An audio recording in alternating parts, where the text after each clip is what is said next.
Would you like me to sort your delivery? You are generous as you are divine, oh booty queens. I don't give a damn what you're entitled to. So if you don't like it, you can take back your food and your castle and right off. You should treat books with more respect. Welcome to Mystery Pony Fiction, hosted by the Mystery Fluttershy fan. Pinkie Pie is an Eldritch Abomination by PonyAmorous. Twilight opened her eyes, feeling dizzy and slightly nauseated. She was staring at her bedroom wall, which seemed to have developed several alarming new cracks recently. What was far more alarming, however, was the fact that she couldn't remember how she had gotten there. She tried to remember what she had done after waking up that morning, but came up blank.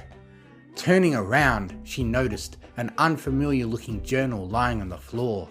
Scrawled across the cover were the words, "Urgent! Read!" in her own writing.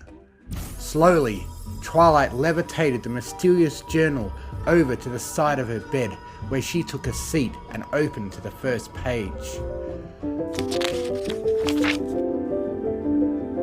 Research notes on Pinkie sense and related phenomena. Property of Twilight Sparkle. Day 1. Today I have resolved to continue investigation into the mysterious Pinkie sense. I'm ashamed to admit that I was formerly adamant in denying its existence, even in the face of mounting experimental evidence. I let my pet hypothesis blind me to empirical results.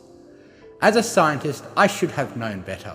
Worse still, when I finally accepted the phenomenon as real, I neglected to do any follow-up research. Such a fascinating phenomenon, with untold implications for all fields of magic as we know them, and I simply let it drop. The day a rationalist stops chasing their curiosity, stops inquiring about the world around them, that is the day they are truly dead. Today, I vow to scientifically investigate as much as I am able into the possible mechanisms behind Pinkie sense. Summary. Pinkie sense refers to the collection of physiological responses exhibited by subject Pinkamena Diane Pie that appear to predict the occurrence of various general events, falling objects, opening doors, etc. In the immediate future, as Pinkie sense obviously violates causality, books on time magic from the Star-Swirl the Bearded section of the archives should be consulted for preliminary research, as well as any books on the expression of Earth Pony magic, in addition to interview the observation of the subject. Initial controlled experiments should focus on determining the maximum spatial and chronological ranges. I propose having my assistant dropping objects at randomized times and distances from the subject while I observe for physiological clues. The experiment will be double-blind, as the drop schedule will remain unknown to me or the subject until it is compared with my notes after the experiment.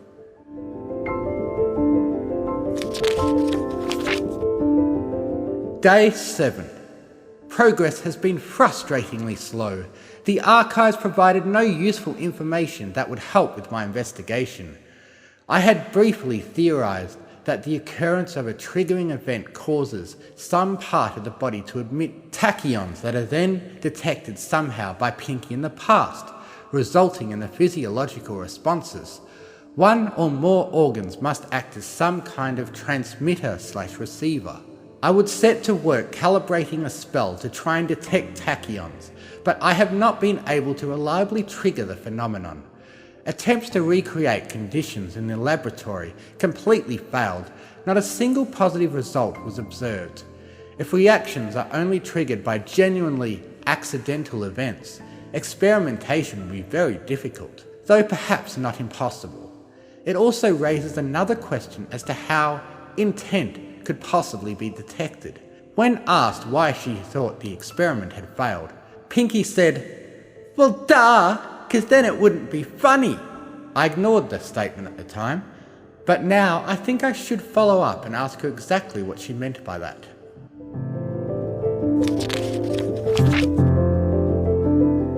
Day 9. I talked with Pinkie again and asked her about her previous statement and why her Pinkie sense only seemed to activate arbitrarily. She claimed that it would only happen when someone watching would find it funny. I asked if she meant some pony in particular, but she said it had to be one of them, and proceeded to stare at a wall for several seconds.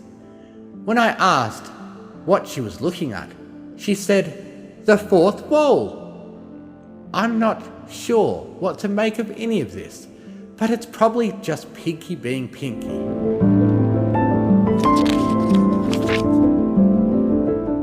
Day 30. Something is very wrong.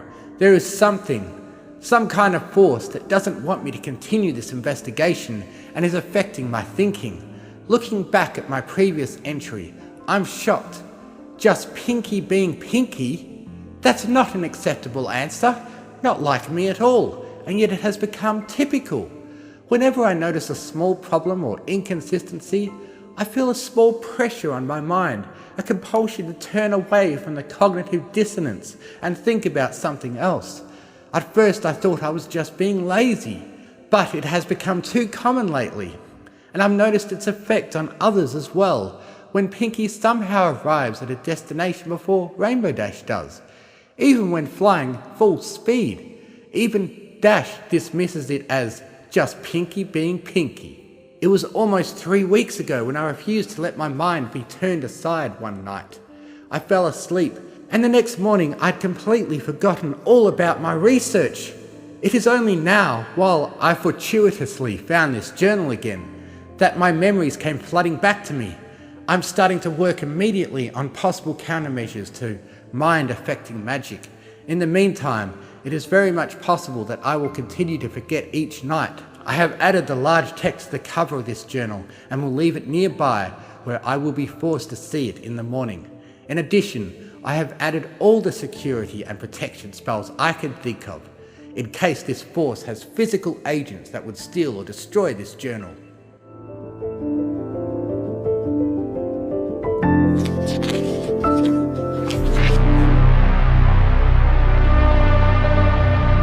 Day 32. Success! An hour ago, I managed to devise a counterspell to perform on myself that should protect me from this unseen manipulation. Already, I can feel my thinking getting clearer, sharper. It's like I've been under the effect of some drug that is slowly clearing out of my system. I didn't even know my perception had been dulled until now. I tried to isolate the source of the malicious magic, but it seems to be coming from everywhere at once, as if it's an integral part of the environment. I think it permeates all of Equestria. I predict that I should be fully free of its influence by the end of the day. I nervously anticipate what I will learn. I have also enchanted this journal to recast the spell on myself when I touch it in case of another lapse.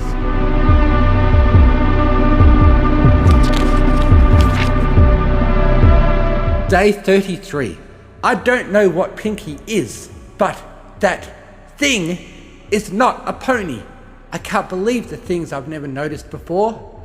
That thing called Pinkie can teleport, not the spatial blinking that I do. She just literally appears in a different place. I have also seen her popping down from above when there was nothing to hold on to. It wouldn't even be right to say she was levitating. She was just there. Even more disturbing is her ability to pop out of spaces she couldn't possibly fit into. Flower pots, mailboxes. I even once saw her inside a mirror. I saw it before. I saw Pinkie's head and I saw the flower pot, but somehow I just didn't see them together. My eyes picked up the image, but my brain never noticed that what I was seeing was impossible. She seems to twist reality wherever she goes. It even offsets other ponies. Pinkie's singing was always considered just another one of her quirks. No pony ever considered where her music was coming from. However, this pales in comparison to the fact that just last week, the entire town, including myself, participated in a giant impromptu musical number. There was music from no visible source. Every pony knew the words and was perfectly on cue, and no pony ever acknowledged that it had happened afterward. Looking back, that wasn't even the first time that had happened. How long have we been breaking out into song?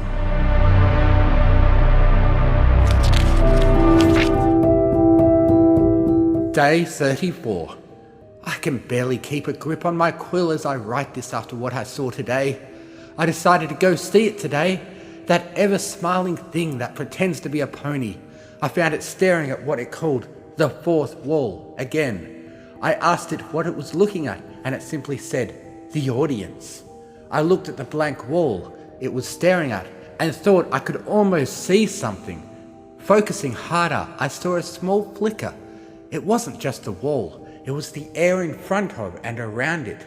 It was the entire direction that seemed to become semi-transparent. For a second I could see shadows moving across the surface. Strange bipedal shapes with outlines that seemed to be clothing were barely visible. Suddenly, for the briefest of moments, I could see them clearly. Eyes, innumerable alien eyes staring back into my own. I screamed and ran from the building, not stopping until I was home. I've only now been able to compose myself enough to write these words. I can't ignore what I've seen. What I can remember with clarity now, the audience, the knowledge that my world is some kind of show to another, though surprising to learn, isn't quite as disturbing as one would expect. If infinite multiverse theory is true, it should be expected that some universes would perfectly match the fictions of others. There would be a universe where events of the Daring Do series were reality, and it would be perfectly real to them. Even those monsters were probably fiction of some other universe. No, what disturbs me is that such a universe should still have internally consistent laws. That thing called Pinkie still presents a problem, unless...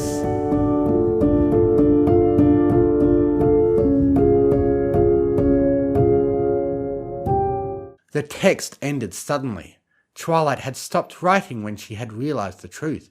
It was the same conclusion she was reaching again at exactly the same spot as she threw the journal to the ground in horror. The truth was, it was all a big joke. The universe wasn't rational. There were no consistent and immutable laws. Science didn't actually work. It only appeared to work up to a point. Her world had been created with some cartoonish imitation of actual natural laws, and Pinkie was the wink and nod to the audience to remind them that it shouldn't be taken too seriously. The life work of every academic in all of history had been a cruel joke. They had dedicated their lives to understanding the natural world and preserving the knowledge for the future. What was the point of it all really came down to what was entertaining.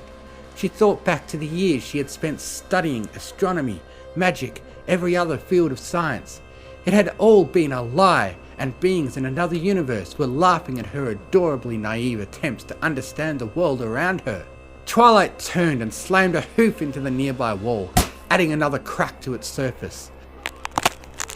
The world around her began to spin. It was too much to handle. She could feel her sanity slipping away. Soon she would be a gibbering pile on the floor. If only she could go back to before she knew what she knew.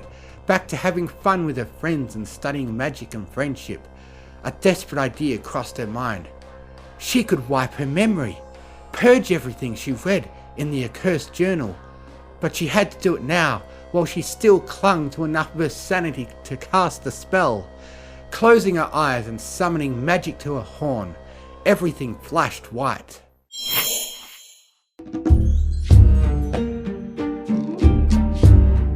Twilight opened her eyes, feeling dizzy and slightly nauseated.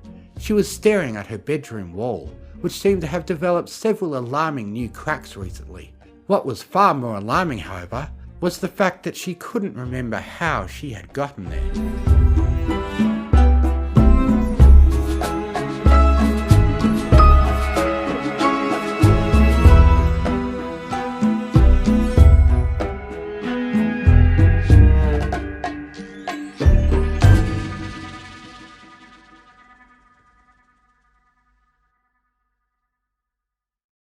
Thank you for listening. If you enjoyed what you heard, please consider joining my Patreon, patreon.com/TMFF, to get early access to audiobooks and to be able to request I do a reading of what you want, provided the author approves. Thank you to Artlist.io for providing the massive music and sound effect library that I have to work with. And most of all, thank you to the bronies who write the amazing stories that inspire me to make these. Fluttershy and Izzy are best ponies. I now have a Discord server where you can join in and chat with other fanfiction fans. If you enjoy what I do, you can donate to me on Ko-Fi, links in the description.